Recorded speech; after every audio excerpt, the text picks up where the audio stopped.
corals. And corals are very peculiar animals. So here you can see, for example, a coral colony, and if you would zoom in and look at it in a magnified perspective, you would see polyps that look something like that.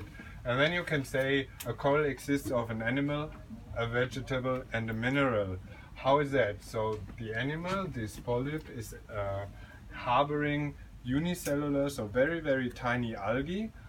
And the algae provide the food for the coral, and at the same time the coral is building a so-called calcium carbonate skeleton that's basically chalk, and these are these huge structures of the reef that you can even see from space. So it's a very delicate symbiosis between the algae and the coral, which make this organism able to build such huge structures.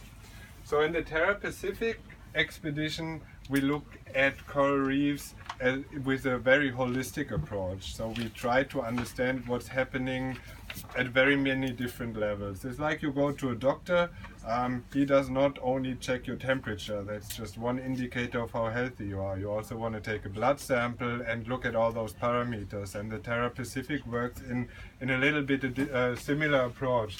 So we first look at coral, so we sample, wherever we sample the same coral species, but we also look at fish around, and it goes the same. Wherever we go, we address the same fish species. We also look at algae, and then very importantly, we look at the water, because the water is what's keeping everything together, what's exchanging nutrients, but also pathogens and everything. So all this is addressed to get a really comprehensive picture about the state of the coral reefs. You probably have heard about that. Coral reefs are really under decline. They are very fragile ecosystems, which is in the first place because the corals themselves are very fragile. So very conservative estimates estimate that we have lost already 20 to 30% of coral reefs globally, and at least 50% more will be lost until the end of this century. And why are we losing it? This is in the first and foremost because of rising temperatures. So climate change warms up the water, and the corals are extremely sensitive to that.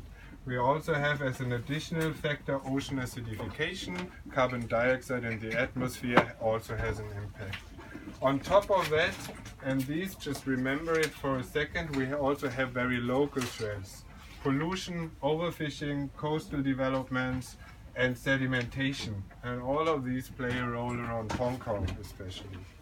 And this is where we come in here now, Hong Kong. So you probably know Hong Kong has about 7.5 million inhabitants on a very small surface. It's a very densely populated area, but only this part here really is Hong Kong. And you see that there is a lot more people living all around in China. The problem with that is that they all live around the Pearl River.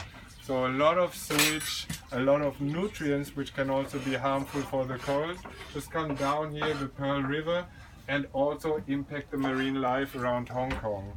Hong Kong has a very high biodiversity. There are very many different species living here. So it's a very interesting habitat to look at.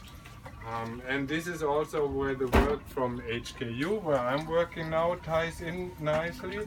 So what you see here is a map of Hong Kong, and the colors here show how much nitrogen is in the water. Forget about the nitrogen, it's kind of an indicator how much pollution is in the water, right? And you see that it's pretty red over here, yellow here, and it goes into blue. So everything that is red and yellow has a lot of pollution, this stuff less.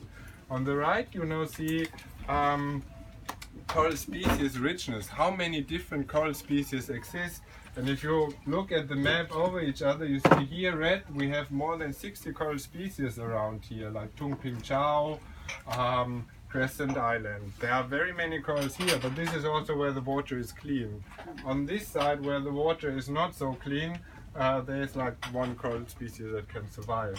But you also see from Tolo Harbor, where surely this is not the problem of the Pearl River, that there's also in Tolo Harbor not very many corals anymore. So of course Hong Kong also is part of the problem with all the pressures, pollution, coastal development, fishing and so on. And this makes it very interesting When we now get on top, the higher temperatures, the corals are dying off slowly, and in the framework of looking at the whole Pacific and the coral reefs, now we can see which place Hong Kong plays and how especially this pollution interacts with high temperatures and how that looks for the future of corals.